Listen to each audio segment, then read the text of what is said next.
Silicon Valley for the Sunday Feast program in the auspicious month of Karthik. While actually I was coming today to the class, I experienced that we make our plans, we try to come here, and we try to come here on time. But I realized that there is a light which is broken on the way here. So we had to do a stop and go. So there was a long line for that. And I was thinking how this material world, it's full of obstacles and difficulties. And Krishna says that dukhalayam ashashvatam. So there's one thing after the other that comes at you. But so grateful that we have Krishna consciousness, that we can go through all the situations with a attitude of gratitude, so we can continue in our devotional service. So, Hare Krishna.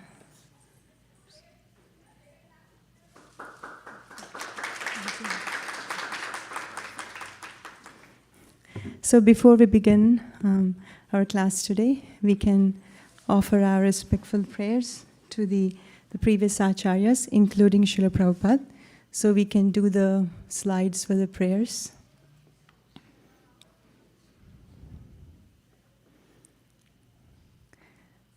If you're here for the first time, please help yourself to take a seat.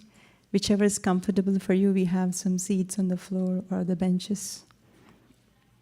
Okay. Om Ajnana-Vidimrandhasya Jnananjana-Shalakaya Chakshurun-Militam Yena Tasmai Shri Gurave Namaha Shri Chaitanya Manobhishtam Sthapitam Yena Bhutale Swayam Rupa Kadamahyam Dadati Svavadantikam Vandeham Shri Guru Shri Yuta Padakamalam Shri Guru Vaishnavamscha Shri Rupam Sagrajata Sahagana Raghunathambitam Tvam Sajivam Sadvaitam Savadutam Parijana Sahitam Krishna Chaitanya Devam Shri Radha Krishna Pada Sahagana Lalita Shri Vishakhanvitamscha He Krishna Karuna Sindhu Dinabandho Jagatpate Gopesha Gopika Kanta Radha Kanta Namostute Tapta Kanchana Gaurangi Radhe Vrindavaneshwari Vrishabhanu Sute Devi Pranamami Hari Priye Vancha Kalpa Tarubhyascha Kripa Sindhubhya Evacha Patitanam Pavanebhyo Vaishnavebhyo Namo Namaha Jai Shri Krishna Chaitanya Prabhu Nityananda Shri Advaita Gadadhara Shri Vasadi Gaura Bhakta Vrinda Hare Krishna Krishna Krishna Hare Hare Hare Rama Rama Rama Hare Hare. I seek permission and blessings from all my peers and my god sisters and other family friends here, and I would like to start. This is the month of Karthik. I know everybody's, I think, might have already covered the topic of the Damodar Leela. So I thought maybe we should cover the context in which the Damodar Leela was spoken, which means the events that lead up to Damodar Leela. And also, the topic today is how to absorb our mind in Krishna.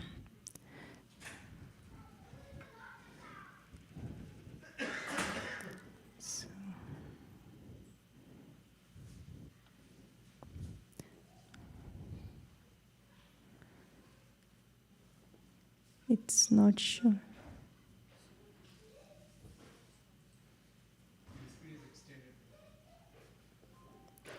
Okay. So I can see the screen on my laptop, but it is not.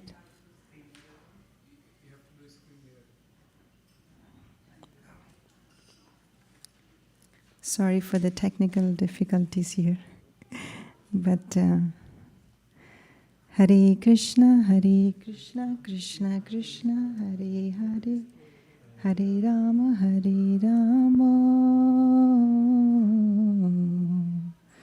Rama Rama, Hare Hare.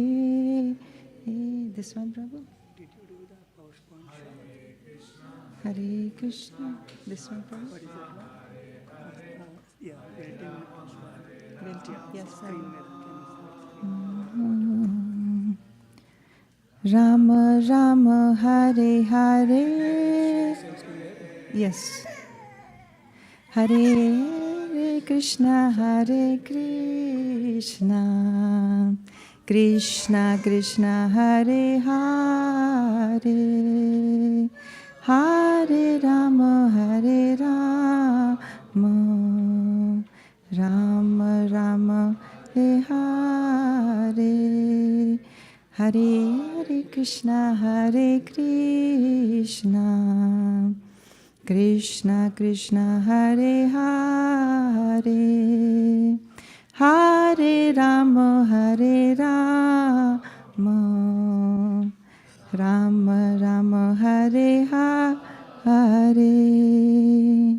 Hare Krishna, Krishna Krishna, Hare Hare, Hare Rama,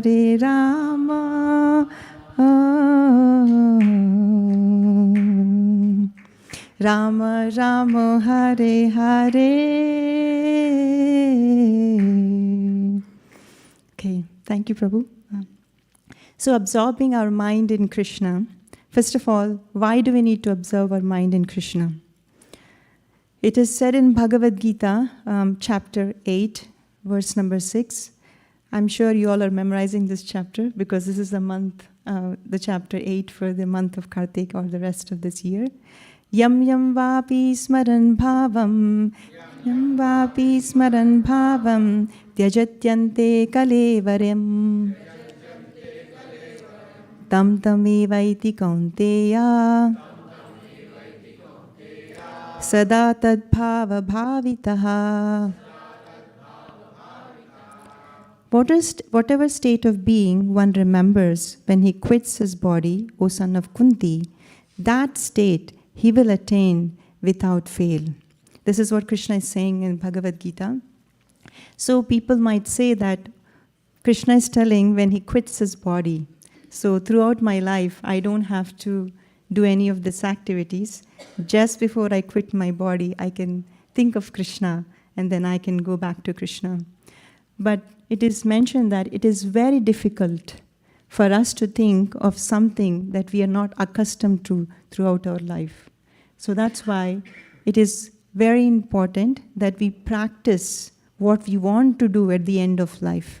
So that's why great yogis, great tapasvis, they try to meditate from their very beginning till the end, because whatever you think during your lifetime is what you'll remember at the end. And in the next verse, Krishna mentions that Tasmat sarveshu kaleshu Mamanu yudhya cha Mayarpita manu buddhir Mame vaishyasya samshayaha. Therefore, Arjuna, you should always think of me in the form of Krishna and at the same time carry out your prescribed duty of fighting. With your activities dedicated to me and your mind and intelligence fixed on me, you will attain me without a doubt. So in this verse, Krishna is mentioning that you always think of me, but he didn't mention that give up all your activities and just focus on me. He's saying very clearly that do your activities, day-to-day activities. If you're If you're a student, you have to go to school, you have to write your exams. If you're working at a job, you have to go and do your duties. If you're a householder, you have to do your householder duties. So whatever you're doing, you have to continue what you're doing. But at the same time, you have to think of me. Sometimes this may seem like very difficult, right? Or is it just me who thinks like that? Whoever thinks that it is very difficult, maybe you can raise your hands. Oh, okay, this makes me feel better. Because it's very difficult to think of Krishna at the same time do your activities. We do exclusive activities. This is my time for chanting. This is my time for working. This is my time for entertainment. And this is my time to sleep. That is very easy. But while doing your activities, how can you think of Krishna? So this is a lifelong process for a devotee, and it's a practice that one has to slowly start and then maybe get to the end where we perfect our lives by doing this. So there's a last verse in the next, a sequel for this, that Krishna gives a solution on how he can do it. He's saying that Abhyasa Yoga Yuktena Chetasa Nanya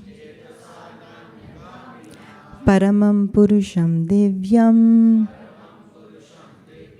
Yati Parthanu Chintayan. He who meditates on me as a Supreme Personality of Godhead, his mind constantly engaged in remembering me, undeviated from the path, he, O Partha, is sure to reach me. So Krishna has given a solution on how to go back to the spiritual world. He's asking us to constantly be engaged in remembering him. So there are many day-to-day activities in our life wherein we somehow try to bring Krishna into our life. Can you name a few? Huh? Yeah, prasad. Yes, eating prasad. Yes, that's one. Coming to temple. Yes. Chanting. Yeah, the first thing you do, you wake up in the morning and then you try to chant the holy names.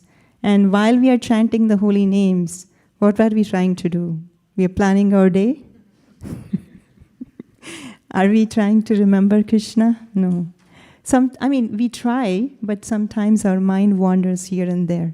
But these are the opportunities that we have in our regular day-to-day, which can fulfill these 3 verses that Krishna is mentioning to us. So, while chanting, how can you actually remember Krishna? So, many times what happens is that when you chant the holy name, you remember the first mantra. If you're chanting 108 beads in one whole round, if you're doing that, you start with the first mantra. This is Hare Krishna, Krishna Krishna, Hare Hare, Hare Rama, Rama Rama, Hare Hare. And then sometimes you finish the round and you don't even know what happened in between. Sometimes, right? I do that mistake many times. So, but what Krishna is mentioning is to think of him constantly. And Arjuna also tells Krishna that it is very difficult, Krishna, whatever process that you're asking me to do, to think of you, and especially my mind, he says it's more difficult to control than the wind. But what does Krishna gives an answer? He says, 2 things he says. Practice, detachment, renunciation. So Krishna gives these 2 things, saying that, I know it is difficult, Arjuna. He didn't say that, don't worry, Arjuna, it's really easy to control the mind. He acknowledges Arjuna's concern and he says, yes, it is difficult, but by constant practice and by detachment, you can actually control your mind. You can absorb your mind in Krishna. So during the practice of or chanting especially, when the mind goes here and there, only we have to do is just bring the mind back to Krishna. And it is said that this is the perfection of yoga. Yoga means to bring the mind back. It's a very nice definition for yoga. People think it's to exercise, to control the breathing and everything. But Krishna tells in Bhagavad Gita, 6th chapter, that yoga means just to bring your mind back to Krishna or mind back to mantra. So in this way, there are easy methods for us to think of Krishna. And if you see, if Krishna says that you have to do this, sometimes we think that, it is unbelievable. I can't believe that anybody can actually achieve this stage. But this is a verse from Srimad Bhagavatam 10:44-15, which says, anyway, I think we should just read the translation. It's a beautiful, beautiful verse. This is explaining about the Gopis of Vrindavan and their mood, how they have perfected their thinking about Krishna. Unless we have a role model, it is very difficult for us to even achieve where we wanted to go. If we see an example, then this is achievable, right? So this is about the Gopis of Vrindavan. This is what they were doing. Somebody would like to volunteer to read this verse? Yeah, you can read slowly and Okay. The ladies of Vraja are the most fortunate of women because with their minds fully attached to Krishna and their throat always choked up with tears, they constantly sing about him while milking the cows, winnowing grain, churning butter, gathering cow dung for fuel, riding on swings, taking care of their crying babies, sprinkling the ground with water, cleansing their houses, and so on. By their exalted Krishna consciousness, they automatically acquire all desirable things. Okay, so from Srimad Bhagavatam, we already have an example of those who have perfected this art of thinking of Krishna all the time. So with this as a role model for us, we can see some few examples from Srimad Bhagavatam on how this was achieved by them. Before that, we can just do a small exercise of trying to chant the holy names of Krishna and try to focus our mind on Krishna. So we can just do a small kirtan, if Gitavali is here. Yeah. And I don't know where the harmonium is. And if anybody can play a mridanga, you could. Okay, so if you're new to this mantra, there are only 3 words in this one, which is Hare, Krishna, and Rama. Hare is the energy of the Supreme Lord, and Krishna means all attractive, and Rama is one who gives all pleasure and bliss. So this mantra can be used for us to think of a way of cleansing our heart. So whenever your mind goes away when you're chanting this mantra, you can try to bring the mantra back. I was just thinking of a small story that when I chant the holy name, I think I shared this morning as well. In 2004, Vrindavan Yatra, we went to Radhakund and Shamakund. And when we went there, His Holiness Sachinandan Maharaj was there, and he was giving a class on how to enter into Radhakund.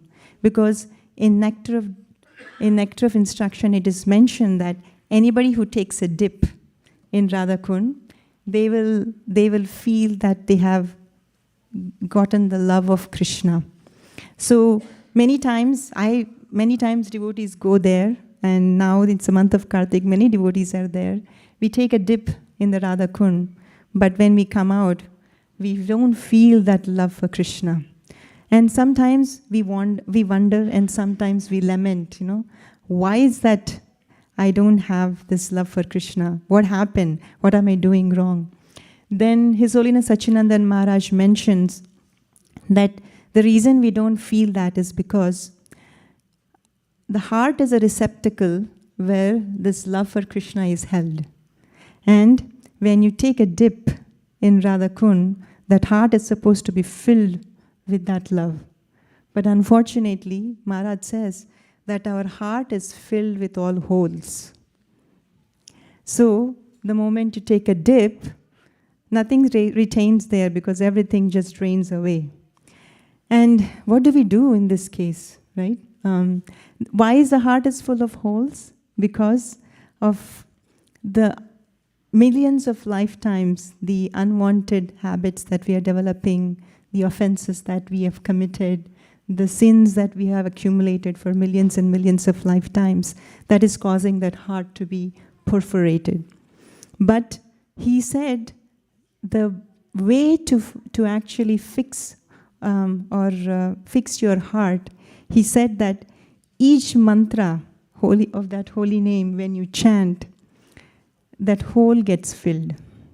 Sincerely chanting of the holy names. So when you chant the holy name sincerely, every day you try to fill those holes. And every day as a practice, we try to do that. And one day you go to Radha Kund, when you take a dip, maybe you retain a drop. Because since it is for so many lifetimes, it is perforated, it might take some time. But even one drop is good enough for us. So we can think of that, in that mood, we can chant. And the focus is not on the tune, the focus is on the mantra.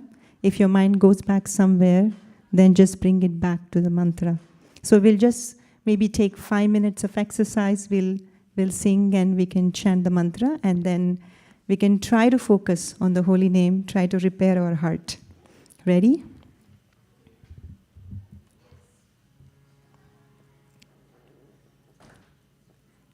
Hare Krishna.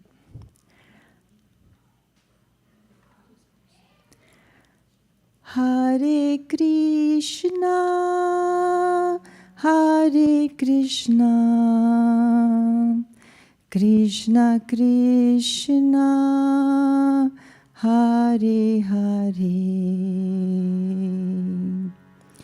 Hare Rama, Hare Rama, Rama Rama, Hare Hare, Krishna, Hare Krishna.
Krishna, Hare Hare, Hare Rama, Hare Rama, Rama Rama, Hare Hare, Hare Krishna, Hare Krishna, Krishna Krishna, sing from your heart.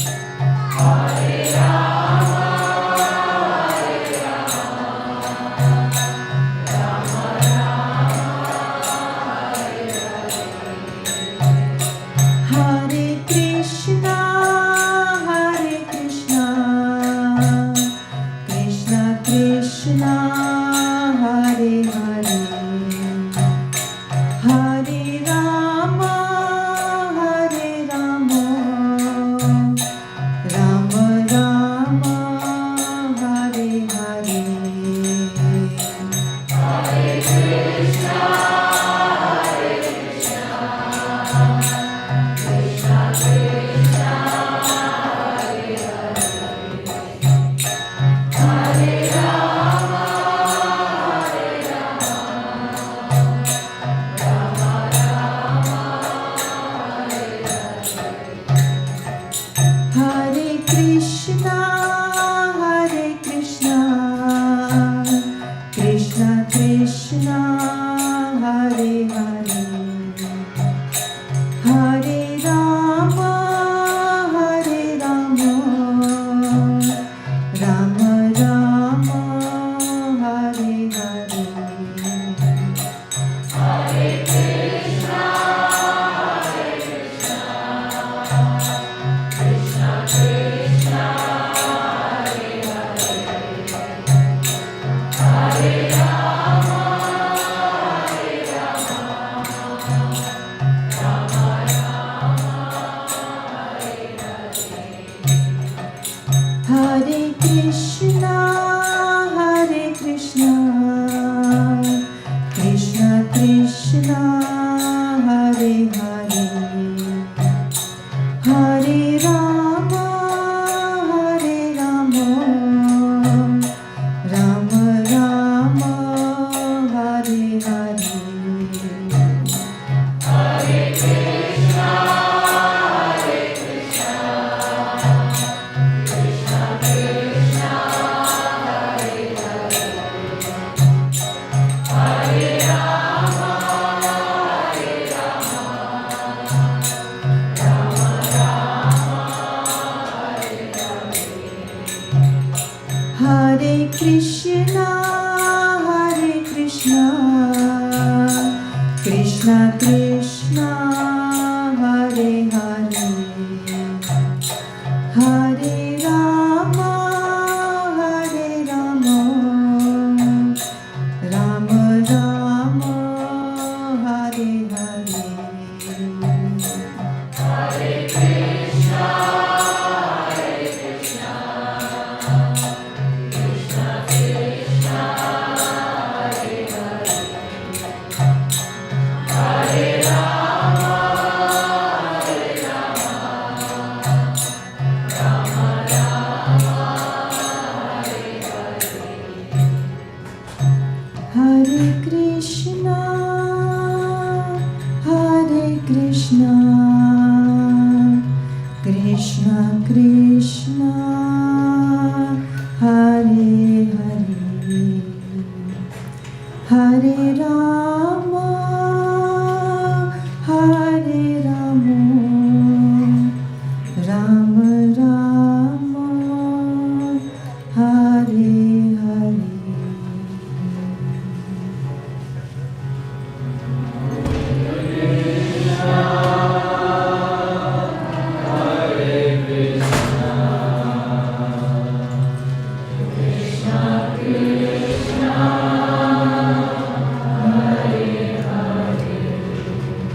doing this practice exercise with me.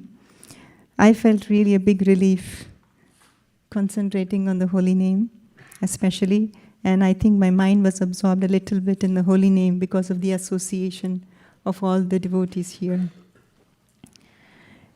So there are, if you see, there is Krishna's names, Krishna's form, and Krishna's pastimes. These are the three ways we can actually meditate or try to absorb our mind in Krishna. We did the first one, that is the names, which is trying to think of Krishna while chanting the holy names of Krishna. The second part is the pastimes of Krishna. Why do we need to think about the pastimes of Krishna? Because it is mentioned that when you think about the pastimes of Krishna, the mind gets automatically latched onto them. And one thing is, everybody needs entertainment, right? Yes? Anybody saying no? We want some kind of an entertainment. So in olden days, there used to be dramas. The dramas were mainly based out of the pastimes of the Supreme Lord. There used to be different plays. There used to be enacted very nicely. So Krishna comes to this world for two things. When he says in Bhagavad Gita, Paritranaya sadhunam vinashaya cha dushkritam dharma samsthapanardhaya sambhavami yuge yuge. So he comes, first is to protect or attract his devotees. Second is to annihilate the demons. So what is that? Why is he doing all these pastimes? Is because some people, they like Krishna as a small boy. They love Krishna's pastimes as a small boy. Some people want to do some nice fighting with Krishna. So if you see the one with chivalry was who helped Krishna with his chivalry, Prabhu? Bhishma Dev. Yeah, sorry, thank you. So Bhishma Dev actually fulfilled the desire of Krishna by showing chivalry, especially in the battle of Kurukshetra, where Krishna took a vow that he will not take up a weapon. But Bhishma Dev fought so valiantly with Krishna that Krishna had to take out the wheel of Arjuna's chariot to protect him. So he actually took up that the weapon as well. So that is one. And some of them like to play with Krishna as friends. Like Krishna had so many friends, like Krishna, Sudama, there is Dukha Krishna, and many, many of his friends. So everybody had different kind of relationship with Krishna. So Krishna fulfills all those desires.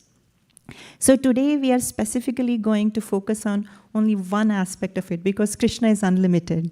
How can we describe all of Krishna's pastime, and that too in a little time? We will not be able to do it. So we'll only focus on one small aspect of Krishna, which is Krishna's childhood pastimes. And that too, Krishna's childhood pastimes are also unlimited. But we'll only focus on the part where it leads up to the pastime, where it comes to the Damodar Leela.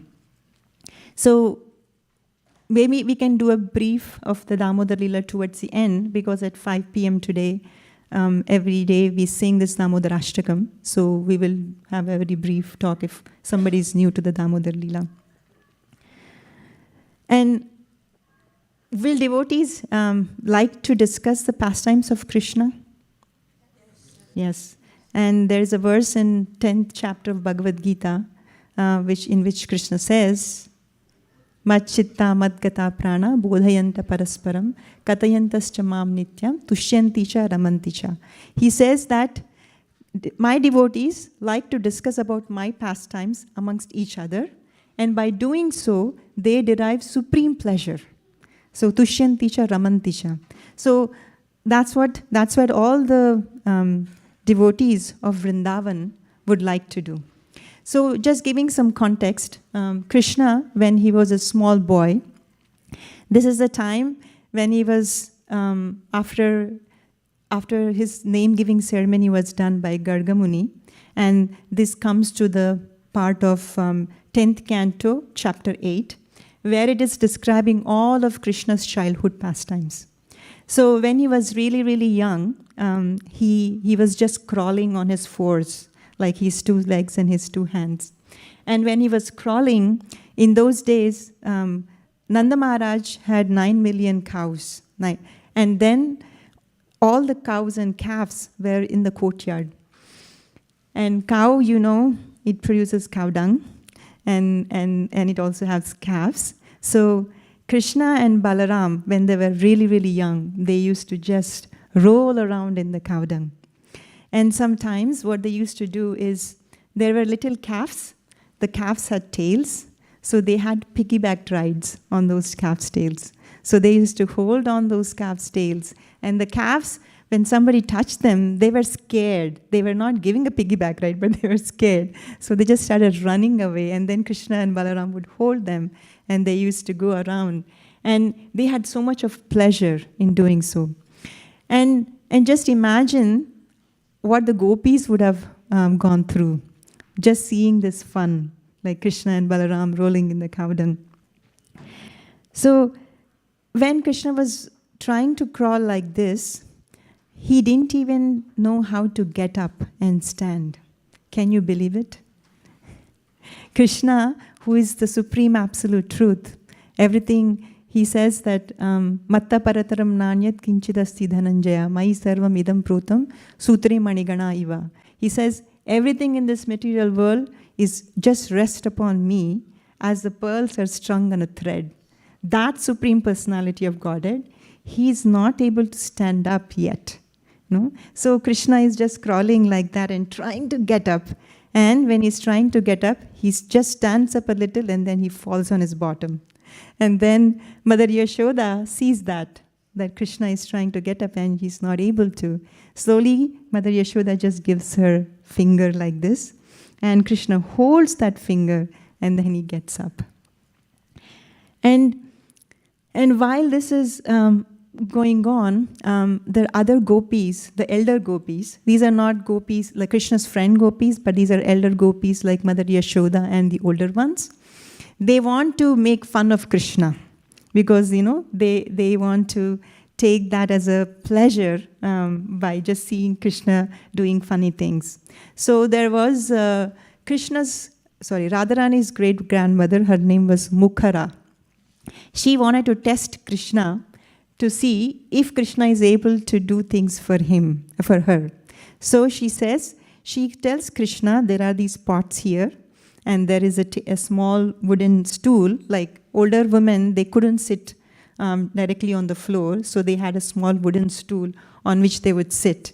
So she said, Krishna, go and get me that pot and that wooden stool. And then Krishna would just run, to try to get the pot. But, he was too small and he didn't have so much of energy. So he would just go there, try to lift it, move it, and he tried every possible way to get that, but he couldn't get it.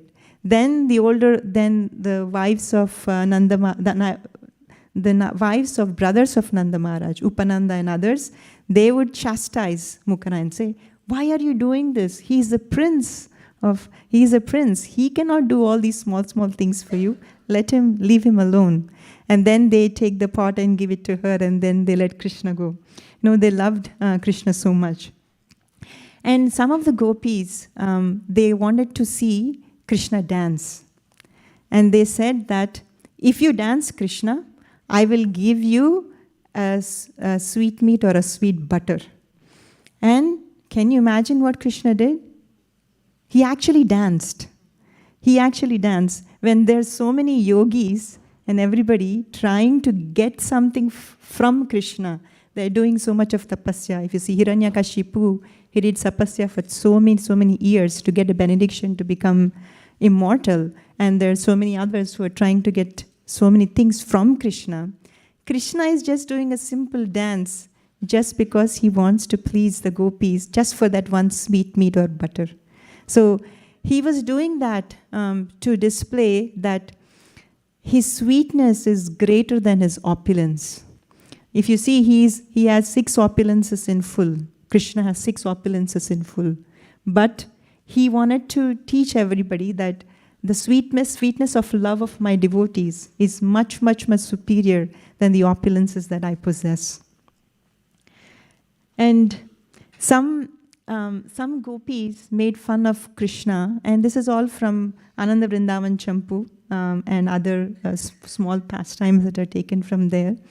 They saw that there was a golden hair on Krishna's chest. You know what that is? Srivatsa. There's a golden hair on the chest of Krishna, which is called a Srivatsa. And one of the gopis jokingly asked Krishna that, hey, is that your wife on your chest? And then Krishna said, yes, that is my wife. And the gopis thought it was funny and they started laughing. But it's actually the truth, because Lakshmi is the wife of Krishna and she always remains on the chest of Krishna. But they couldn't understand because they just thought it was funny. And once Mother Yashoda, she dressed Krishna in all nice ornaments, very heavy ornaments, the yellow dhoti, lot of ornaments and everything like that. And somehow this irritated Krishna a lot. He thought that I don't want this kind of jewels. And actually this is true, because when I remember when Geetavali was young, we thought like dressing up in fancy clothes makes you look good, That's what we also thought.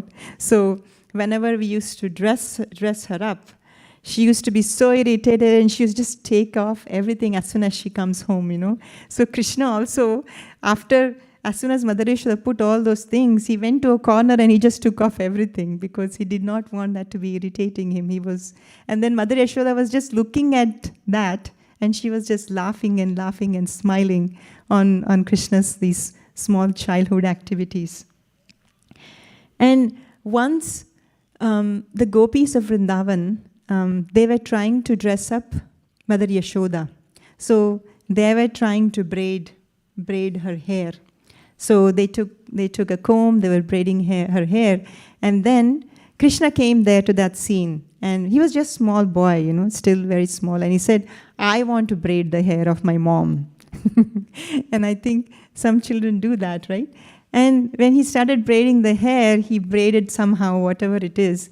And he took the jewels, the one that goes on the nose, it goes on the head. The one that goes in different places, he was putting in all the places. And gopis were just looking at that, and they were just smiling and laughing and laughing and laughing. And this shows, the verse that is there in Srimad Bhagavatam, Jnane prayasam udapasya namantayeva jivhanti sanmukhritam bhavadiya varta. So, lot of jnanis and yogis are somehow trying to approach Krishna with millions and millions and millions of lifetimes, but they can't even get close to him. But if you see this environment of Vraja, Krishna actually wants to be with them. Krishna wants to reciprocate with them. Krishna wants to participate in their silly childhood things with great pleasure. This shows that how the bhakti which is there within the devotee's heart, that conquers Krishna more than any of the tapasyas that anybody can do. So this is another thing that there was, while Mother Yashoda and Mother Rohini were trying to serve Krishna, there is this verse from 10:44-15. They were in constant anxiety. And Prabhu, someone can read this verse, translation. When Mother Yashoda and Rohini were unable to protect the babies from calamities threatened by horned cows, by fire, by animals with claws and teeth, such as monkeys, dogs, and cats, and by thorns, swords, and other weapons on the ground, they were always in anxiety, and their household engagements were disturbed. At that time, they were fully equipoised in the transcendental ecstasy known as the distress of material affection, for this was aroused within their minds. So, when Krishna and Balaram were young, there was this anxiety for Rohini and Yashoda that oh, what if the horns of the cows will actually hurt Krishna? Or what if they go near the fire and touch it, if they will burn their hands? What if there is a knife? What is this one? What about the thorns? What about this? So they were constantly in anxiety, thinking about Krishna. And because of this anxiety, they were not able to do their household duties properly. But see, it is exactly opposite in our case. We want to remember Krishna, but we are unable to do so. But this is the highest goal of the Gopis of Vrindavan. We may not be there yet, but this is an ideal where they cannot do their household duties properly because they're thinking of Krishna. Now, it has to be that we have to try to think of Krishna so that we can do our household duties properly also. So this is a complete contrast here, which we can aspire for. And this is the one where Krishna was catching the tail of the calf that we saw earlier. So if you see, while they were crawling, there were also their friends there, the monkeys and the pots of butter and everything. And as we mentioned, that his sweetness overpowers his greatness. And now Krishna has grown up a little bit, which means that he slowly started standing up and he is walking around. And once he starts walking, then his mischief starts. So in the beginning, he started to do this mischief in his own house. And that is, he started stealing. And this stealing was done initially. So once Mother Yashoda, Krishna was actually taking from the pot of butter. He was trying to take the butter out. And Mother Yashoda said, "Why are you taking this butter from this pot?" And he said that, "Oh, the jewels that you are put on my hand, they are too hot. This is causing so much of heat in my body, and I need to cool it down. So that's why I'm putting my hands inside the pot of butter so that it will cool down and I won't be able to feel that heat." And then Mother Yashoda, in her love for Krishna, she says, "Oh, really? Let me take off those jewels for you so that you don't feel that heat." And then she took the jewels out. And after that, once Krishna was looking at a jeweled pillar, and then he saw his own reflection there in that pillar. When he saw the reflection, and he was stealing the butter, and the reflection was also stealing the butter. And he thought, who is this other boy who came here to steal my butter? And then when Mother Yashoda came and got him red-handed, Krishna was telling Mother Yashoda, "It's not me who is stealing. It's this boy in this reflection who is stealing." And in this case, it's not that Krishna was pretending. He was pretending to be a small boy and enacting all these pastimes. He was actually living those pastimes because he was in so much of love for his mother and other gopis that he was actually enacting them, reciprocating with their love. And after stealing started, Krishna also started going outside. He was going outside and he started picking fights with other children as well. They used to make houses with muds, and when there was a fight with other child, Krishna went and destroyed that other child's house. And then that other child got angry and they actually destroyed Krishna's mud house. And then they started fighting with each other. So Krishna started doing these activities just as a normal child would do. And after that, Krishna decided that, the stealing of butter in my own house doesn't seem that exciting. Now I need to see what I can do in other people's houses. So he started going to other people's houses. And here, Shukadeva Goswami explains the butter stealing pastimes of Krishna in other people's houses in 3 verses in Srimad Bhagavatam in the 10th canto, 8th chapter. And these gopis who are complaining, they came to Mother Yashoda and said that, I have a lot of complaints about your son. And they said that when they came, it's not really a complaint. They were actually trying to glorify Krishna in a different way. They say that, he comes and steals butter, but actually they were making butter so that Krishna would come and steal the butter. So if we can go to Srimad Bhagavatam, 10th canto, 8th chapter, 29 to 31.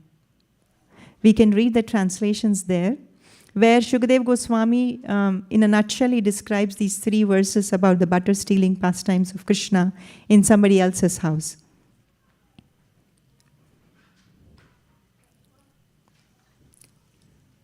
Okay. Somebody wants to read this?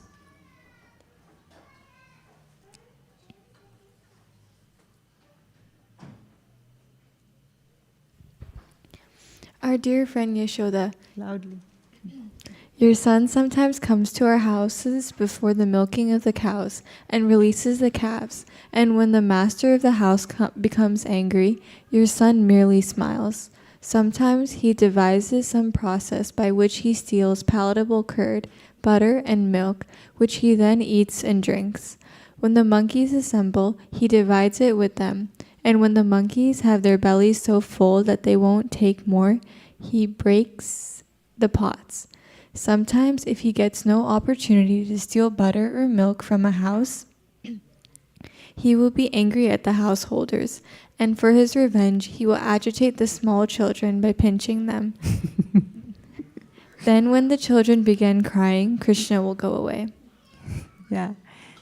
So he does these kind of things. He's the supreme absolute truth, but he's doing these things. Prabhu, can we do the next verse as well?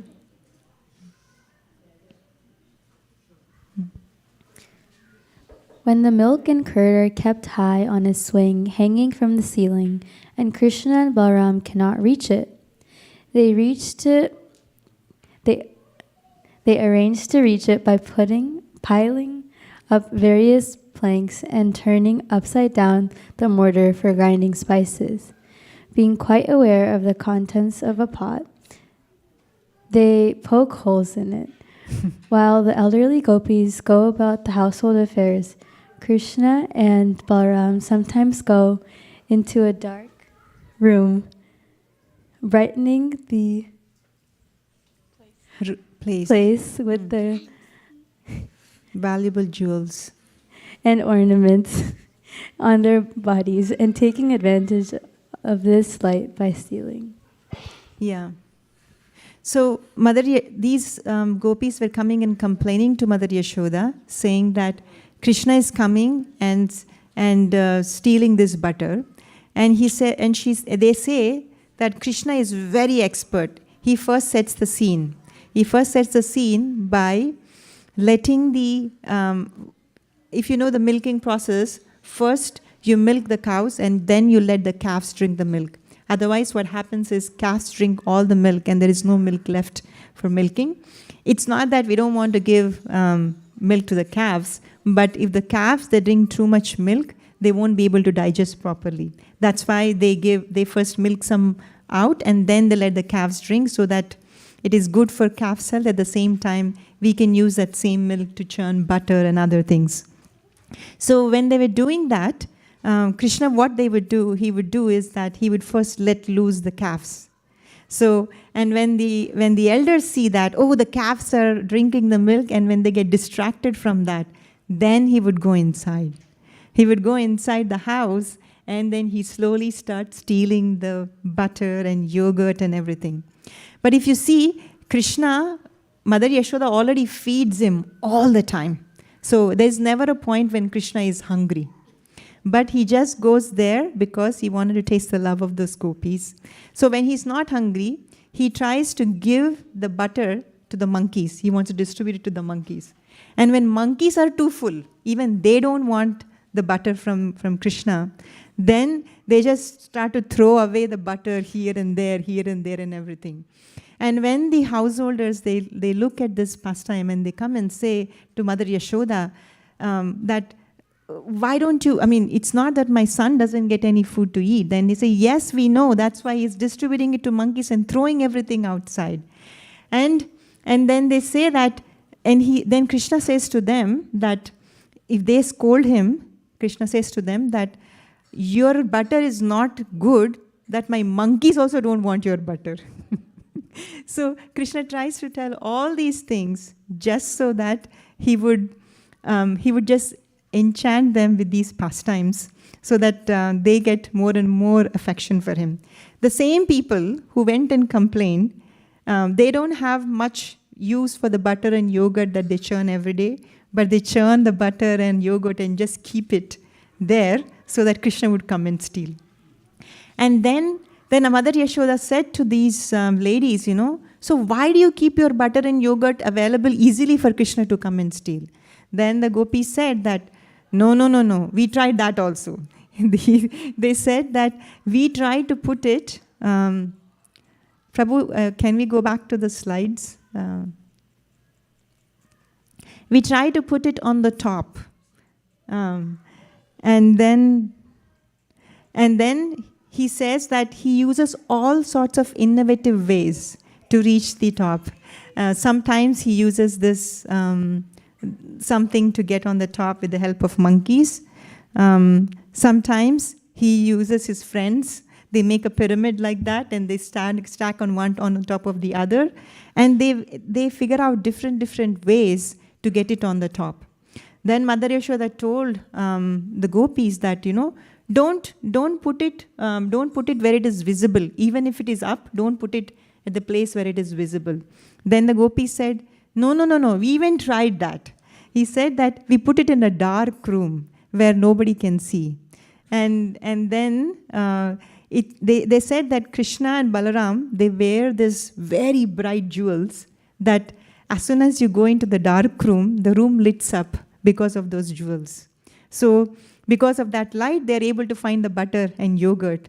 And they just come back again and again, and they come and steal the butter and yogurt all the time. And now if you see, Mother Yashoda was not there at the scene when this all was happening, but the Gopis were telling this story to Mother Yashoda. So which one you think is more better? The live, what you see live, or what is being retold? Maybe we can take a few suggestions here. Okay, someone says retold. Anyone wants to see it live? Which one is better, seeing live or retold? Huh? Live, okay. Whoever said live, can you give a reason why? Yes, Prabhu. Can you get a microphone to him? In the back. It's not on.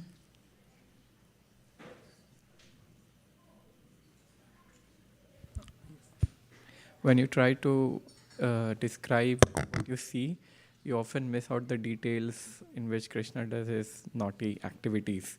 So watching it is so much pleasing that you cannot put it into words. Okay, good perspective. And somebody said retold. Maybe you can give your reason. Thank you, Prabhu. I was thinking that Mother Yashoda herself has not seen Krishna stealing, but all of these Gopi mothers have seen, and they come with their own flavors of the drama that has happened.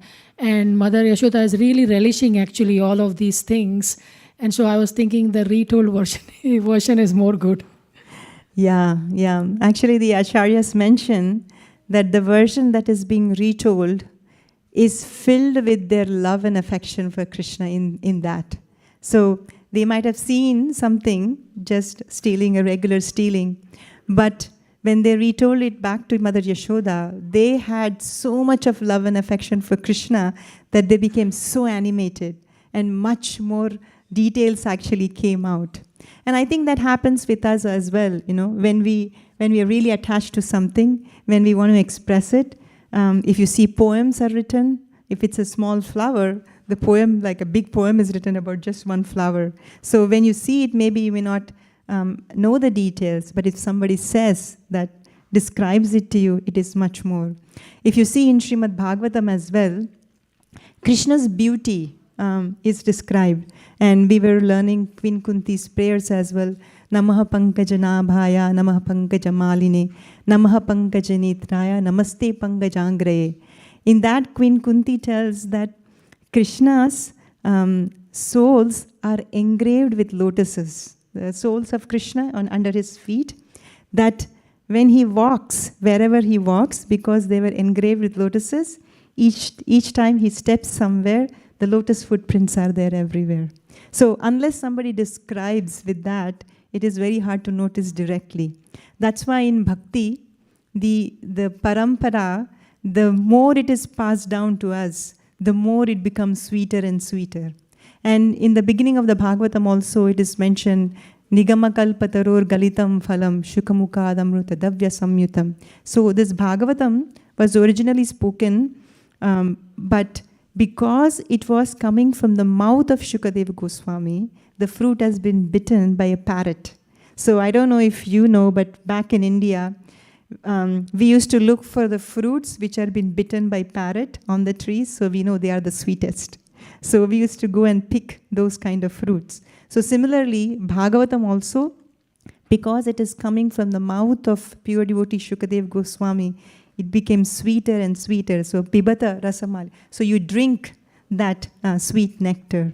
So similarly, when Mother Yashoda, she was having more fun, more relish when she was hearing all of these from her friends, the Gopi friends of Vrindavan. So this is what is their day-to-day thing, you know. Krishna does something, they come and talk about it all day long. Krishna goes, and while Krishna is away go to the forest, they keep discussing what happened all day long. And if you see, they are not able to get Krishna out of their mind. We are trying to struggle to get Krishna into our mind, you know, but they are exactly opposite. Okay. So we discussed the jewels. And this, if you see, after this pastime of stealing butter and everything, I just want to make sure I didn't miss anyone's notes. After doing all these pastimes, Krishna does one last thing. That is, he eats dirt. If you see, Krishna is the absolute truth, right? And when Mother Yashoda tells Krishna, after hearing to all these complaints from the gopis, Mother Yashoda tries to defend Krishna all the time. Remember, she told, why didn't you keep it up? Why didn't you keep it in a room where it is dark and everything? She was defending him all the time. And then once the gopis leave, then she mildly chastises Krishna, saying that, why are you going to other people's house? I have so much milk and butter and everything at home. What is that you don't have? You're the king of Vrindavan. Everything belongs to you. Why do you have to steal from other people's house? She was mildly chastising. And when Mother Yashoda was mildly chastising like that, Krishna is saying, no, they're all telling lies. I did not do anything like that. I did not steal anything from anybody. And if you see, he's the absolute truth. And he's speaking lies. And then when he was getting scoldings like that, Nanda Maharaj comes in. And when Nanda Maharaj comes in, immediately the mood is lightened up because Nanda Maharaj tries to patch up things. And then Krishna is a little sad because Mother Yashoda was scolding him, like mildly chastising. Scolding doesn't mean like scolding, but mildly chastising him. And then Nanda Maharaj asks, what happened? And then Krishna immediately jumps on the lap of Nanda Maharaj and says, see, Mother Yashoda is chastising me. She thinks that I'm stealing and everything. And if somebody calls Krishna a thief, Krishna says, no, I am not the thief. You are the thief. Why? Because Krishna says, Bhoktaram yagyatapasam sarva loka maheshwaram suhrudam sarva bhutanam gyatva shantirichyati. Everything in this world belongs to him. So why does he have to steal anything? It's belonged to him. So he's not stealing. He's just reciprocating with the love of his devotees. So that is what he mentioned to all the devotees. But they think that, Krishna is just lying by saying that I am not the thief. So after chastising, then Nanda Maharaj tries to patch up with Krishna, and already Mother Yashoda is in the mood of little trying to correct his only child, so that he doesn't do more mischief like that. And then next episode happens is that Krishna eats dirt. And this time, Balaram also comes and complains. Generally, Balaram is his, accomplice. He's a partner in crime all the time. But this time, Balaram comes and complains, saying that, no, Krishna ate dirt. And then Krishna is saying, no, they are telling lies. I did not eat dirt. And then they said, ask him to open his mouth if he hasn't eaten dirt. And then Krishna opens his mouth, and then Krishna shows a universal form inside his mouth where Mother Yashoda gets bewildered and everything. And by this time, Mother Yashoda is already thinking that I have to do something about Krishna.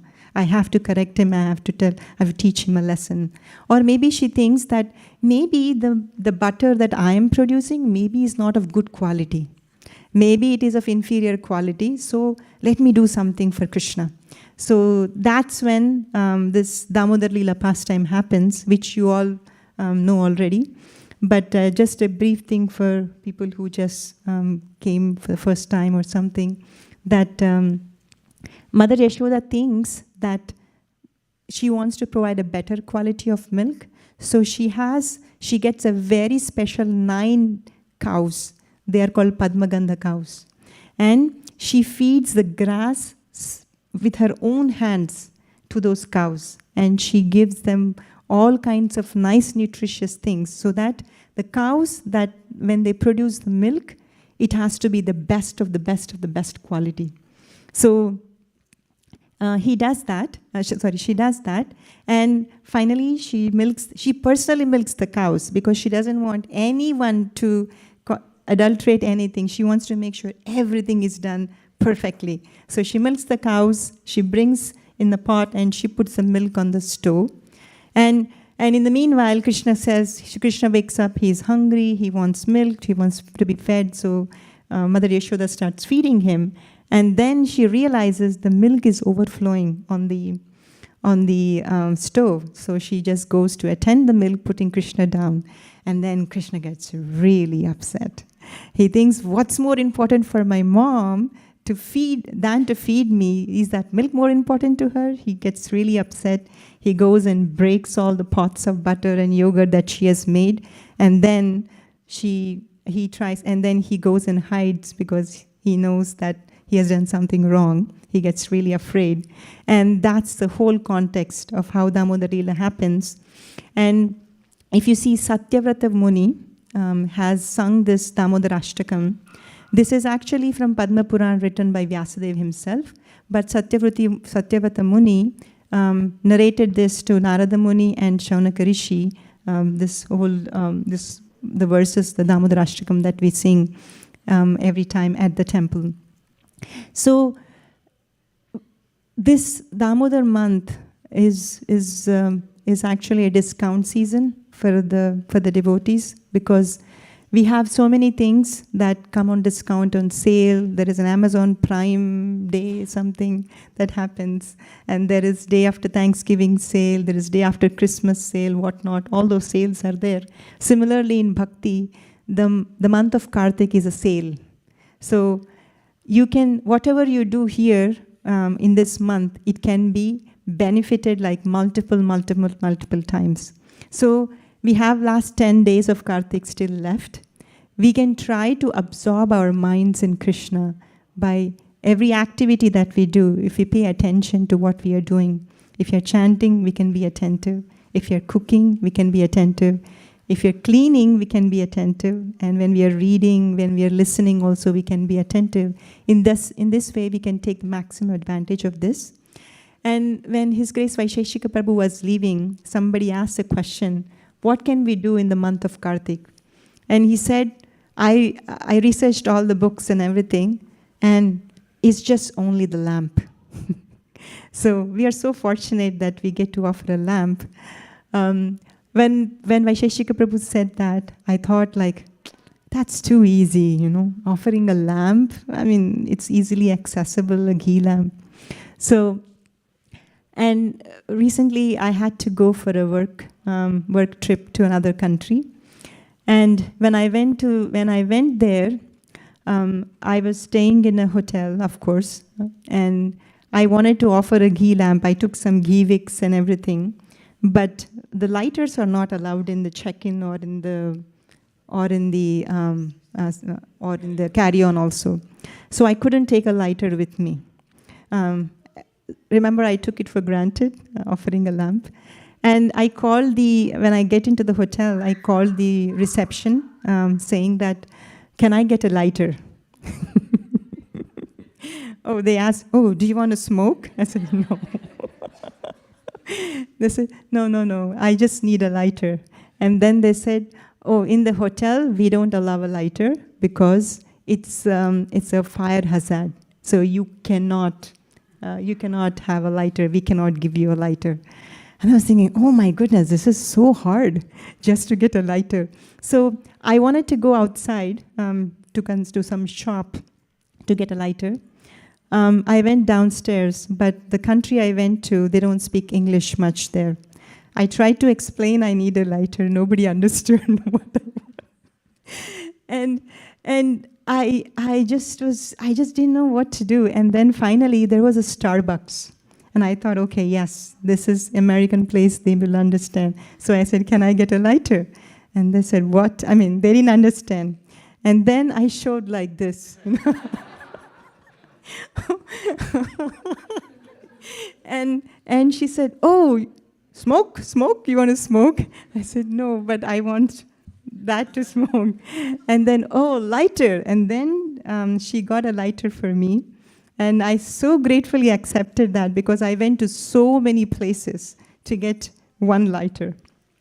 And then I carried my ghee wicks with me because they said that it's a fire hazard. So the first day I didn't know if I light a ghee lamp, would it actually cause some alarms or something wherein I will be asked to leave. So I didn't light it inside the hotel, but I went outside and I took a picture with me on my phone. I lighted the ghee lamp and I was offering, and people were looking at me so weird. What is she trying to do? And then someone came and told me this is dangerous to do a fire outside. So I was just thinking, you can't light inside, you can't light outside. But then I realized, we can't take it for granted, even if it is a small thing. Just as offering a ghee lamp, if we can do it with full absorption, with gratitude in our heart for Krishna, then Krishna will accept it. So it's a good opportunity. In the next, I think after 10 minutes, the Damodarashtakam will start, where we can absorb our minds in the Leela of Krishna. And all of these activities which Krishna was doing, he was just declaring that. There is a verse in the Damodarashtakam which says, Iti driksva leela bhirananda kunde. He is saying that I am drowning all my devotees in the pools or the ponds of ecstasy. And he's saying that, he's declaring it that I could be conquered only by pure devotion. There is nothing else which can conquer me. So this is a good meditation for us to have, and offer a small ghee lamp to Krishna in this month of Karthik. And if we want to do some practical service as well, that if we want to do something for others, His Grace Vaisheshika Prabhu mentioned that there are two things that we can try to do every day. One thing is to be grateful for what we have, and second thing is to do something good for others.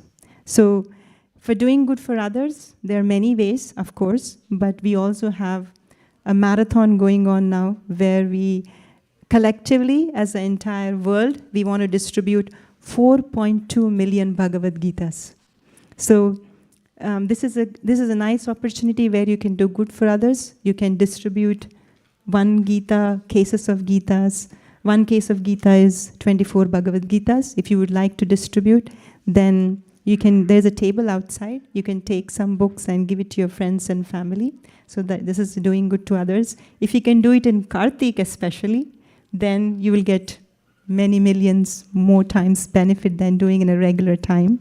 So these are some practical ways where you can participate in absorbing your mind in Krishna. So I think with that we can end. I think we have a few minutes if anybody has any reflections or questions to share. Oh yes, Yogadisha Prabhu.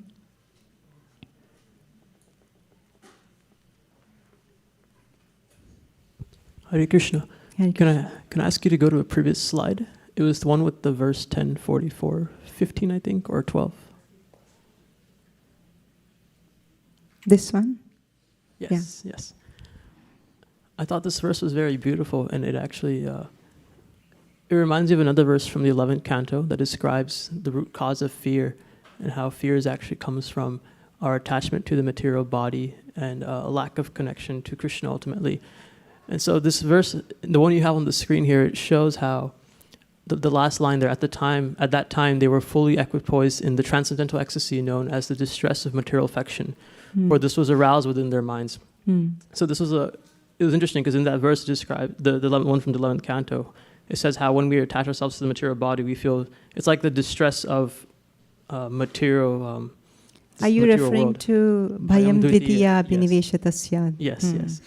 And so in the end of that verse, it describes how, given that this is how fear arises, like we attach ourselves to the material body, we are always engaged with the external energy, Maya, we should try to engage ourselves more with Krishna. And this verse here on the screen shows like what is the result of that, right? It shows that Mother Yashoda and Rohini, even though they were, always unable to protect the babies from all these calamities and all these various difficulties, they were still fully equipoised in transcendental ecstasy. And so the distress they felt was ultimately of material affection. It was a positive thing. Whereas when we have attachment to the material world, our body, it's a negative thing.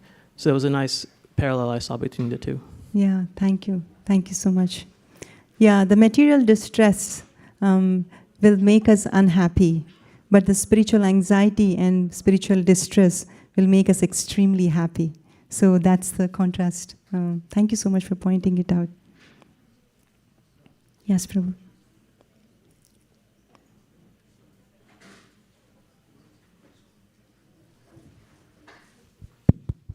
Hare Krishna. I had a quick question about, it says with the same verse, the transcendental ecstasy known as the distress of material affection was aroused within their minds. So I was wondering how the gopis had material affection aroused in their mind. It seems material, but nothing with Krishna is material. It is actually a spiritual affection only. But it is known as the distress of... At that time, they were equipoised in the transcendental ecstasy. That ecstasy is a distress of material affection for normal people, but for them it is spiritual.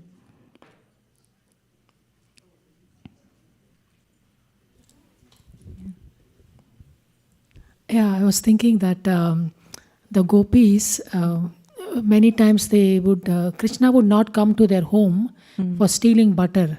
So they missed Krishna, so they will still come to Mother Yashoda's home and complain just to see Krishna. That was their, affection, so much affection they had for Krishna. Yeah, that's true. Yes, Mataji. I like the point when you said that perfection in yoga is bringing your mind back to Krishna. Because we always struggle, and I sometimes feel morose when I'm not making effort to think about Krishna. So I'm trying to connect it to the point when you said that nothing is easy. You can't take anything for granted. So my question is, sleep, I sometimes take it for granted. Sleep? Yes, sleep. Right. So we try to keep our mind on Krishna all the time. But when you go to sleep, what is the best thing to do, right? To be in Krishna consciousness, right? Because nighttime is very more of ignorance, and our mind tends to go on to other things. So what is the best thing to do when we are going to sleep so that we'll be Krishna conscious even when we are sleeping? Yeah. So first thing is Krishna also mentions in Bhagavad Gita, yuktahara viharasya, which means that your sleep and your recreation both have to be regulated, which means we can't sleep too much. At the same time, we can't sleep too little as well. So it has to be balanced, just enough that your body needs to rejuvenate and recuperate so that you have better next day. So what is the best thing before you sleep? I like to read before I sleep, or you can play a bhajan or a lecture or whatever it may be, so that before you go to bed, sometimes I have my tape on while I'm sleeping, and sometimes somebody who is disturbed, because not everybody can sleep with the tape on. So those who get disturbed, they come and turn it off, and I'm already asleep by that time. But it's nice to have something spiritual before you go to bed. So they say you can dream about Krishna, even in your dreams. So something spiritual. And also it's nice to plan your day the morning before you sleep as well, on what you want to do the next day. For example, that I want to wake up at this time, so that I want to chant from this time to this time. So if you have a plan, and then you make a plan and then you sleep, then as soon as you wake up in the morning, you know already what you're looking forward to. So there is no need to think in the morning, oh, what do I do today? So, I mean, and then something spiritual. I hope it helps. Krishna. Okay. Anything else? If not, I think it's time, 5 o'clock, for the Damodar Arati. So we can, I think we can form a line for Damodar Arati. And, yeah, sing the devotees who are going to sing the beautiful Damodar Ashtakam will sit there, and the devotees who want to offer the lamp can make a line there, and the devotees can help you to offer a lamp. And if you'd like to sit, others, and to listen to the kirtan, you can sit or you can stand, whatever is easy for you. Thank you. Thank you very much for your kind attention. Hare Krishna.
Shri Shri Radha Damodar भगवान की।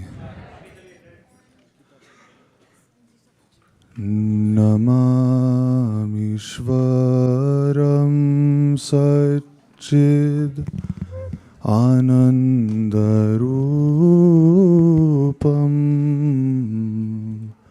लसत्कुण्डलं गोकुले ब्रजमानम्।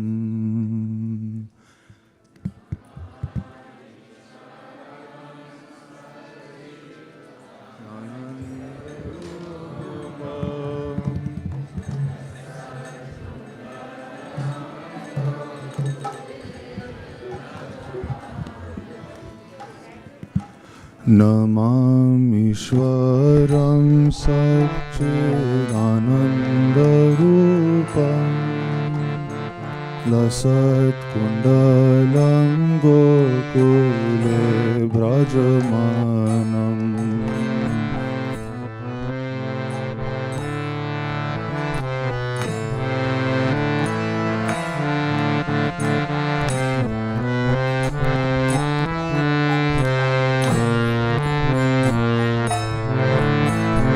यशोदा भियोलोकलाद्धवमानम्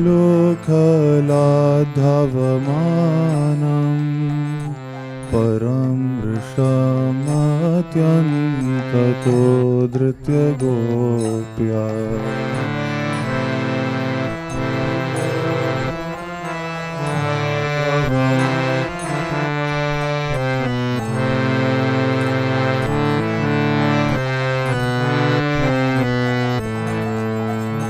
यशोदा भियोलोकलाद्धवमानम्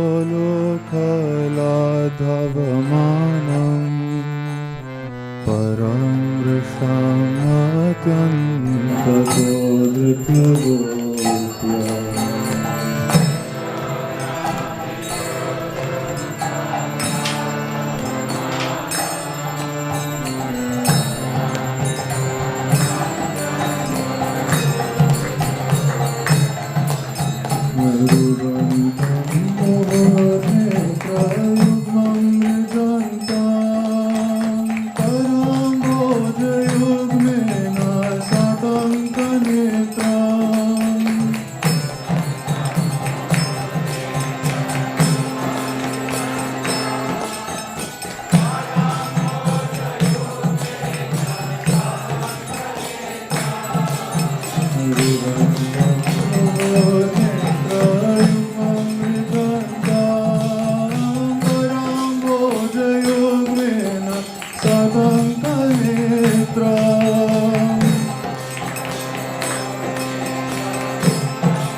सदा मे मनस्या विरस्तं किमन्ये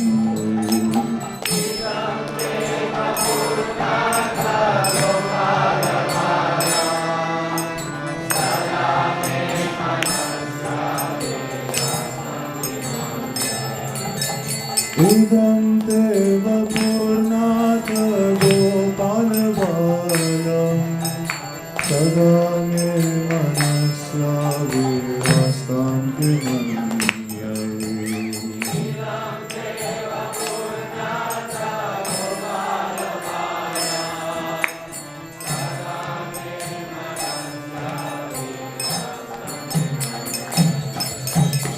इदं ते मुखं भोजम् अत्यन्तनीलय कृतं कुन्तलैः स्निग्धरक्तैश्च गोप्या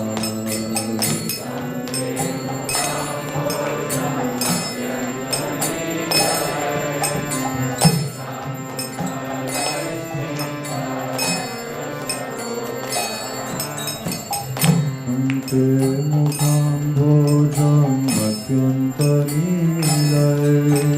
कृतं कुन्तलैः स्निग्धरक्तैश्च गोप्या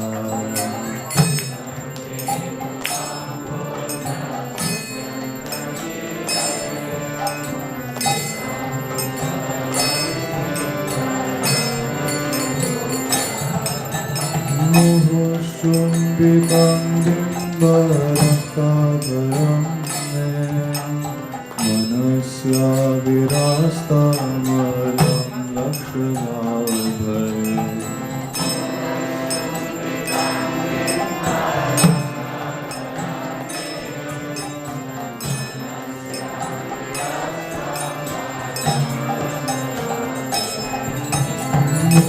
मुहुश्चुम्बितं बिम्बरक्ताभरं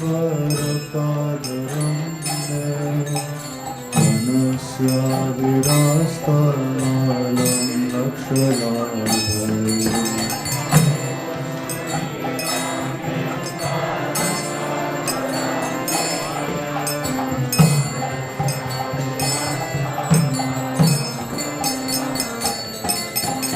नमो देव दामोदरानन्त विष्णो प्रसीद प्रभो दुःखजलभिमग्ना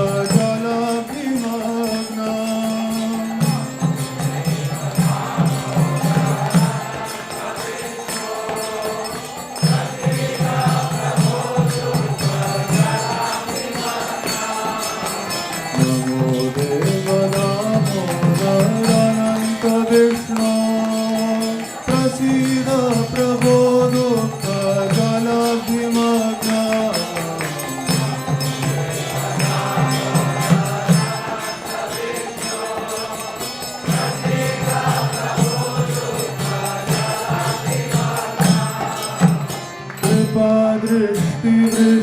कृपादृष्टिवृष्ट्यादिदिनं पतानो गृहाणे क्षमामद्यमेद्यक्षिदृष्ट्या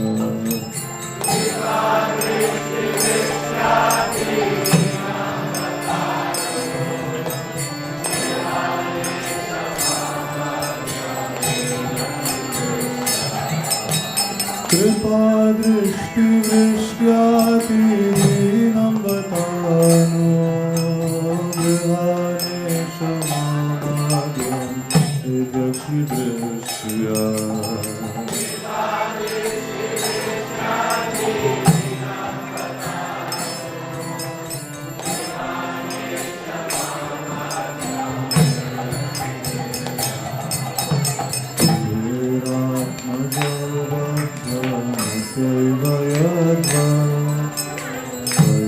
मोक्षितौ भक्ति भाजौ कृतौ च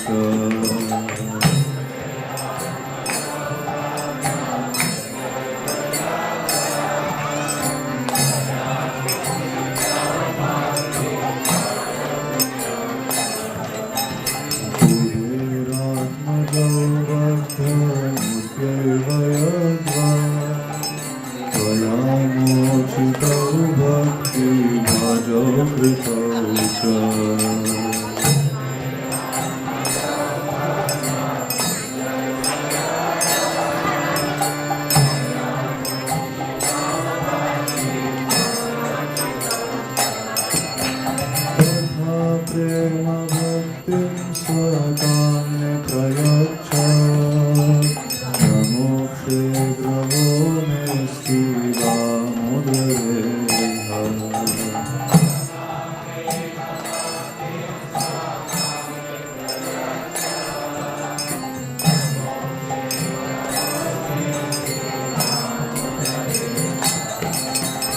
Katha prema bhaktim svakam prayatta namokshe graho mesti damodare hai.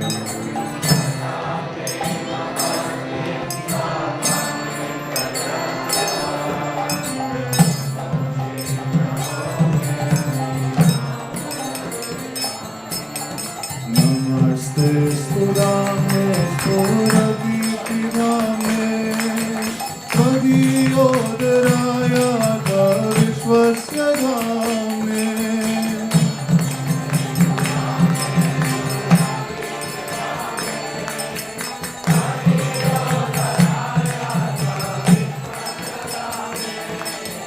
Namaste Sudame Puragiti Dhame Madhyodaraya Vishwasya Dhame.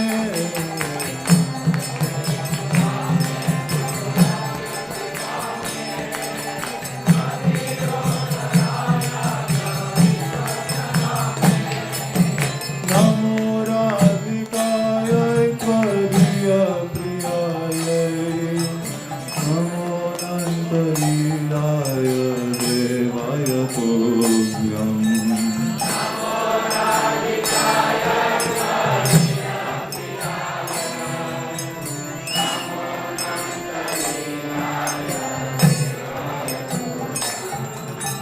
Namo Radhikaya Tvariya Priyaya Namo Nantalilaya Devaya Tobhyam.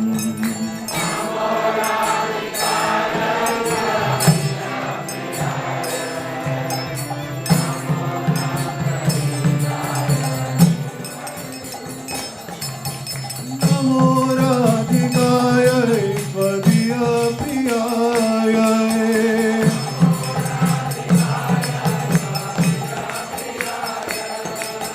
Namo Radhikaya Tvariya Priyaya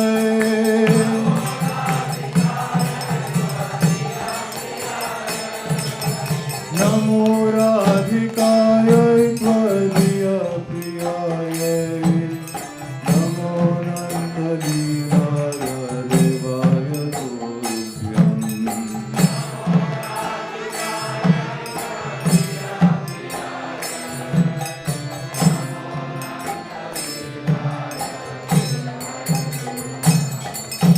Namo Radhikaya Tvariya Priyaya Namo Nantalilaya Devaya Tobhyam.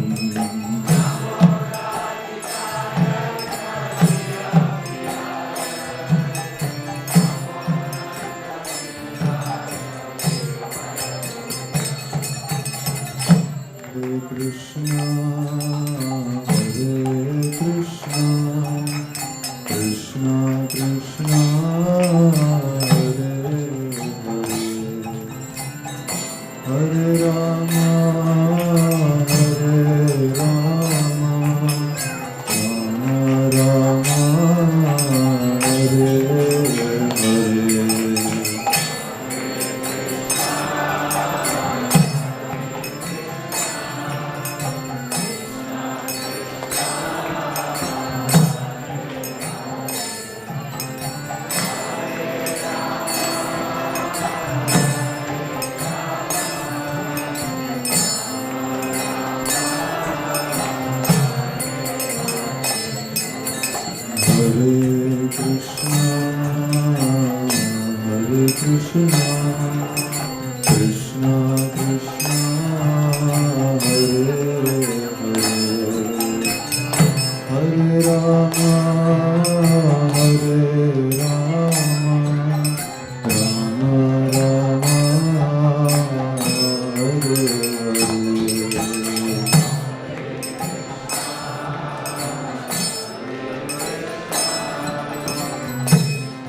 Krishna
Krishna Hare Hare Hare Rama Hare Rama Rama Rama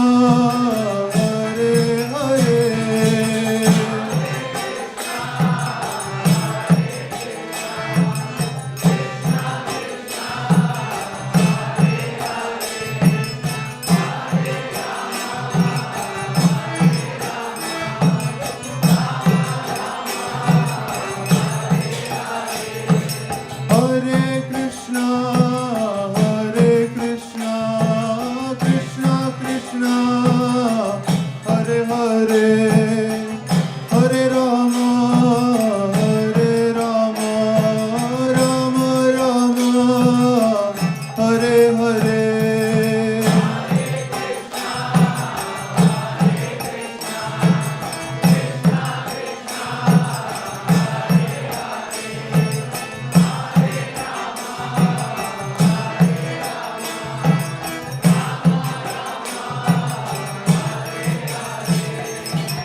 Krishna, Krishna Krishna, Hare Hare, Hare Ram, Ram Ram, Hare Hare.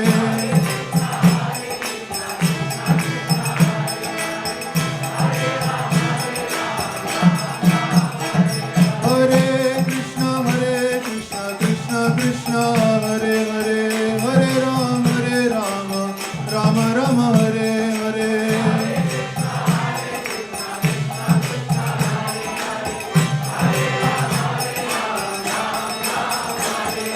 Hare Krishna, Krishna Krishna, Hare Hare, Hare Ram, Ram Ram, Hare Hare.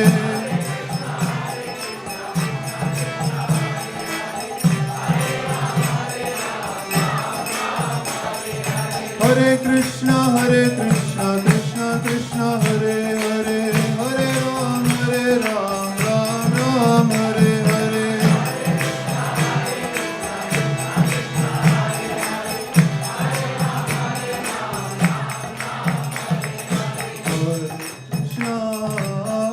Krishna, Hare Krishna, Krishna Hare Hare, Hare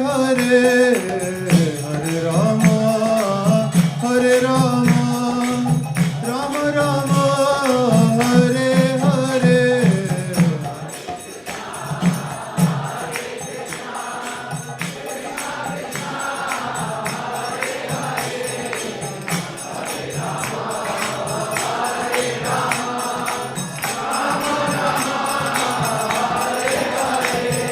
Hare Krishna, Krishna Krishna, Hare Hare, Hare Rama, Hare Rama, Rama Rama, Hare Hare.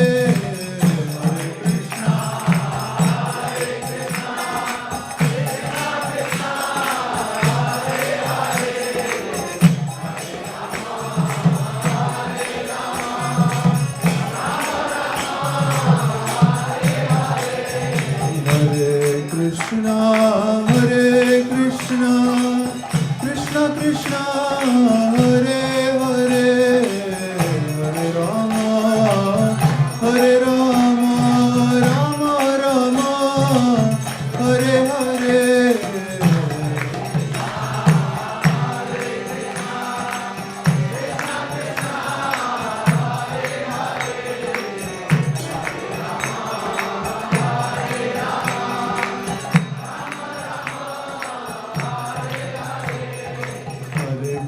Hare Krishna, Krishna Krishna, Hare Hare, Hare Ram, Ram Ram, Hare Hare.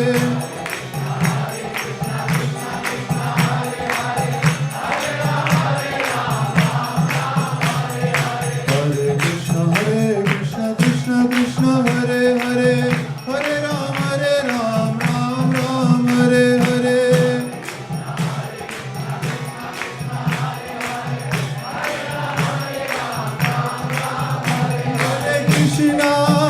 Hare Krishna, Krishna Krishna, Hare Hare, Hare Rama,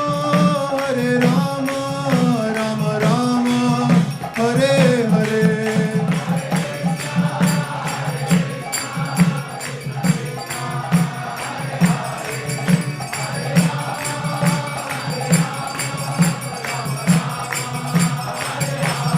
Hare Krishna,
Nitai Gaur Hari Bol, Hari Bol, Hari Bol, Nitai Gaur Hari Bol.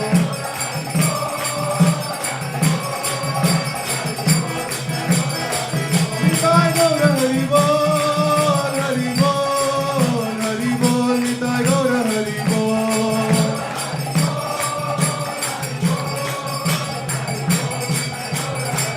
Jaya Jaya Prabhupada, Prabhupada, Prabhupada, Jaya Jaya Prabhupada.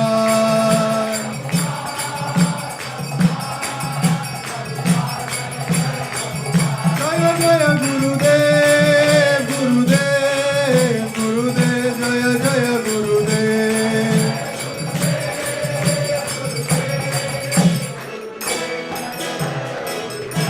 Jai Gaura Premanande.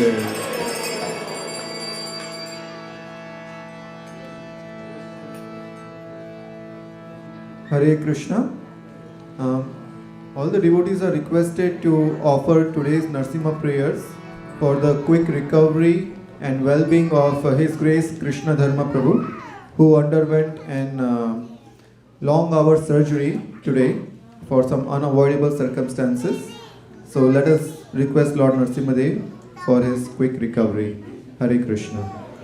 Thank you, Prabhuji. Just to let know that Krishna Dharma Prabhu, many people asked what has happened. Actually, he has a Gosala in San Jose. Yesterday, he celebrated a festival for the Damodar month. And you saw the picture of Krishna holding the tail of the cow and running. So it happened like similar thing with Krishna Dharma. But he was a brave soldier to stop the young cow. Was very excited. So he wants to tie him with the rope in the Damodar Leela month. So what he was pushing forward, so he fell down on the other side. So he broke his thigh, left thigh, and you know, today there was an operation surgery, long hours. And by the prayers already by the devotees, it went well. So again, we are praying so that he recovers faster, so that he does his Go Seva and ISV Seva. Okay? Thank you very much. Hare Krishna. Namaste Narasimhaya.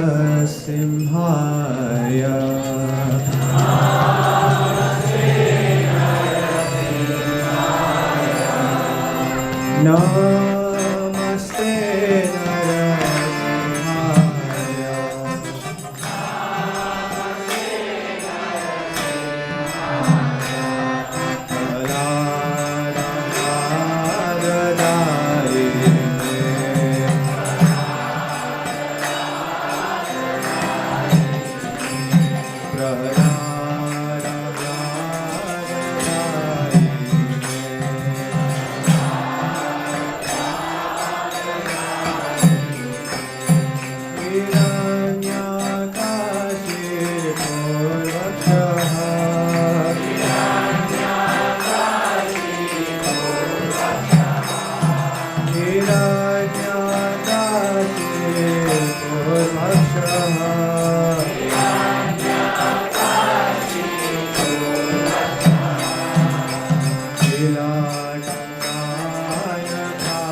Rupa Jaya Jagadish Hare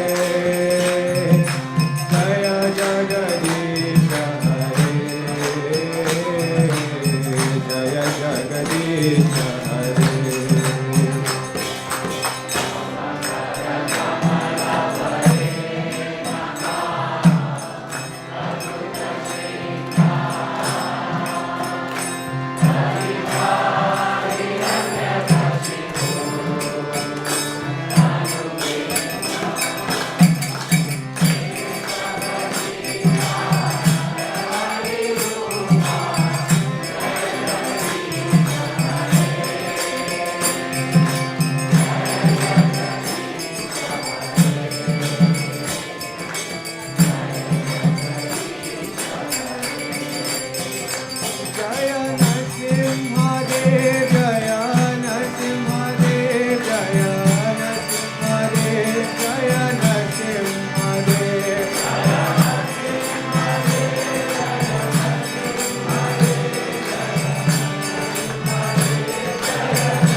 Hare Krishna, Hare Krishna, Krishna Krishna, Hare Hare, Hare Rama, Hare Rama, Rama Rama, Hare Hare.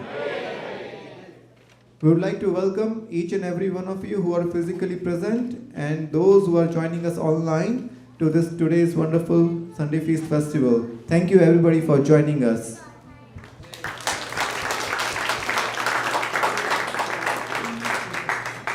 Today's Sunday Feast discourse was brought to us by Her Grace Malini Mataji.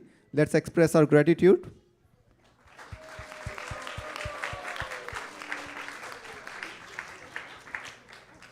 Then today's Damodar Ashtakam was led by His Grace Shastra Sar Pradha Prabhu. Thank you, Prabhu. Haribol. Then Narsimha prayers led by Tejas Prabhu. Haribol. So we would also like to welcome any newcomers. Anybody who is visiting us for the first time. Anybody? Thank you. Thank you for joining us. Thank you. Welcome. Anybody else joining us for the first time here in the temple? So let us all chant together one Maha Mantra to bring auspiciousness in the lives of these newcomers and hope that they keep visiting us again and again. Let us chant together. Hare Krishna, Hare Krishna, Krishna Krishna, Hare Hare, Hare Rama, Hare Rama, Rama Rama, Hare Hare. We would also like to express our heartfelt thanks to His Grace Charu Nimai Prabhu right in that corner, who is bringing us the broadcast. Haribo! So today we have two sponsorships. First sponsorship is coming from Vaibhavi Guru Mataji. She is sponsoring on the occasion of her birthday, which was on October 28th. So Vaibhavi Mataji, if you are here, would you like to come over here? Okay, so we thank her in her absence. Please give her a round of applause. And the second sponsorship is coming from Akhil Prabhu, who is sponsoring on the occasion of his mother's 60th birthday. And I would like to bring him over here. And he wants to request something from the devotees. Hare Krishna, dear devotees. Just seeking your prayers for my mother's spiritual progress and her good health to enable spiritual progress. Thank you so much. Hare Krishna.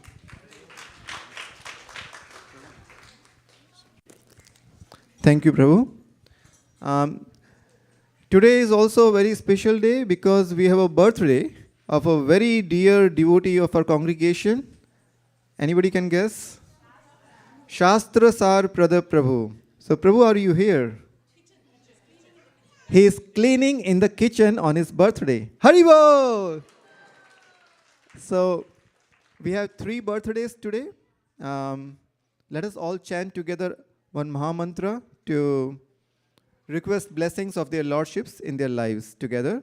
Hare Krishna, Krishna Krishna, Hare Hare, Hare Rama, Rama Rama, Hare Hare. Here comes the Prabhu, Shastra Sara Prada Prabhu. Haribol! Would you like to say some words since it's your birthday? Hare Krishna. Thank you so much for being such a loving and tolerant community. Growing up here has been the greatest privilege of my life. So thank you so much, Hare Krishna. And please pray for me so I can continue to have all of your association and so that I may progress nicely in Krishna Bhakti. Hare Krishna.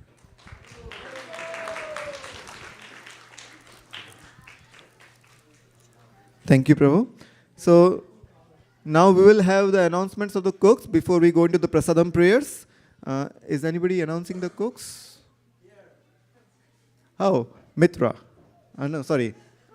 Radhika. My bad. Sorry. Hare Krishna. The cooks for today are Hari Sankirtan Prabhu, Radhika Prema Mataji, Siddhakata Prabhu, Akash Prabhu, Abhijit Prabhu, Srirang Prabhu, Himang Prabhu, Sanket Prabhu, Deepak Prabhu, Abhi Prabhu, Meghavi Mataji, Naga Mataji, Vinuda Mataji, Mrinali Mataji, and Amrita Mataji. Thank you. Thank you, Radhika. So let's go into the prasadam prayers. Anapayani Bhakti, please lead. Sharira Vidyaja Jodendriya Dahika Jive Tele Vishaya Sagore Dharmade Jivayati Loba Moy Sudurmati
Jayate